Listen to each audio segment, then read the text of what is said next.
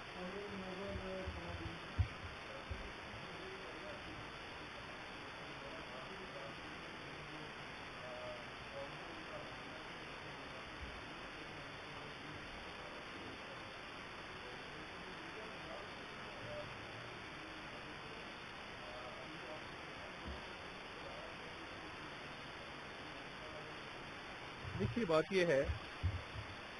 کہ chief justice صاحب سے تو ہماری ایک ہی صدا ہے کہ آڈیوز ویڈیوز تو چلے آ گئیں، آتی رہیں گی، مگر آپ نے کیا ایکشن لیا؟ اگر واقعی آپ کے ساتھ بیٹھے جج صاحب نے کوئی کرپشن نہیں کی، تمام چیزیں ان کی ڈکلیئرڈ ہیں، منی ٹریل ان کے پاس ہے، تو ان کے خلاف جو 3 ریفرنس آئے ہوئے ہیں ان کو سماعت کے لیے مقرر کر کے تو ان کو کلین چٹ دے دیں کہ جی یہ کرپشن میں ملوث نہیں ہے، یہ بالکل نیک پاک باز صاف آدمی ہیں، ان کے خلاف کسی قسم کا کوئی الزام نہیں ہے. مگر 3 ریفرنس کو سماعت کے لیے مقرر نہ کرنا، ان کو پینڈنگ رکھنا اور پھر آڈیوز ویڈیوز کے حوالے سے بات کرنا، دیکھیں یہ تو بات بنتی کوئی نہیں ہے. اور شہزاد اکبر صاحب بیرون ملک اس وقت فرار ہیں اور واپس آنے سے obviously ان کی جان جاتی ہے. کسی زمانے میں ان کا طوطی بولتا تھا، تو ان کے اثاثوں کی چھان بین جاری ہے. تو ان کو میں دعوت دوں گا کہ پاکستان آئیں اور آ کے اپنے مقدمات کا سامنا کریں.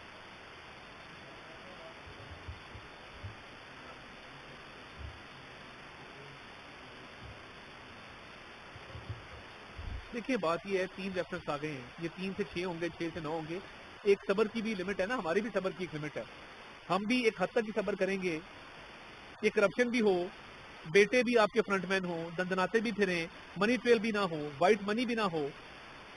اور ہمیں کہا جائے کہ جی یہ صبر سے کام لے رہے. صبر سے کام تو ہم لے رہے ہیں کہ ان جج صاحب کے خلاف اتنا مواد موجود ہے اور ابھی تک کسی قسم کی کارروائی عمل میں نہیں لائی جا رہی. ہم تو بات کریں گے، روزانہ کریں گے. یا تو ان کو کلین چٹ مل جائے، ہم چپ ہو جائیں گے، ہم بالکل معافی مانگ کے گھر چلے جائیں گے کہ جی یہ کلیئر ہو گئے، اب آج کے بعد ہم نے اس موضوع پہ بات ہی نہیں کرنی، ہم اپنی سیاست کریں گے، آپ جانے آپ کا کام جانے. مگر یہ کوئی بات نہیں ہے کہ احتساب کے عمل کو روکا جا رہا ہے. آرٹیکل 209 یا تو ہمیں کہہ دیں وہاں پہ بیٹھ کے کہ جی پارلیمنٹ آرٹیکل 209 کی ترمیم کر کے اس کو آئین سے حذف کر دے، آئین سے نکال دے کہ آرٹیکل 209 ایگزسٹ ہی نہیں ہونا چاہیے. مگر قاضی فائزہ کی باری آتی ہے تو کیونکہ آپ ان کے خلاف ہیں تو گروپنگ ہے آپ کی آپس کی، ان پہ آپ مقدمات کرتے ہیں. ان کی بیگم کو آپ نے کٹہرے میں کھڑا کیا، ایک جج صاحب کو آپ ساتھ بٹھاتے ہیں اور ان کے خلاف کارروائی کرنے سے گریز ہیں، تو ٹھیک ہے آپ ختم کر دیں آرٹیکل 209. آپ لکھ دیں، آرڈر ہمیں دے دیں کہ جی آرٹیکل 209 آئین سے نکال دیا جائے، ہم نکال دیتے ہیں.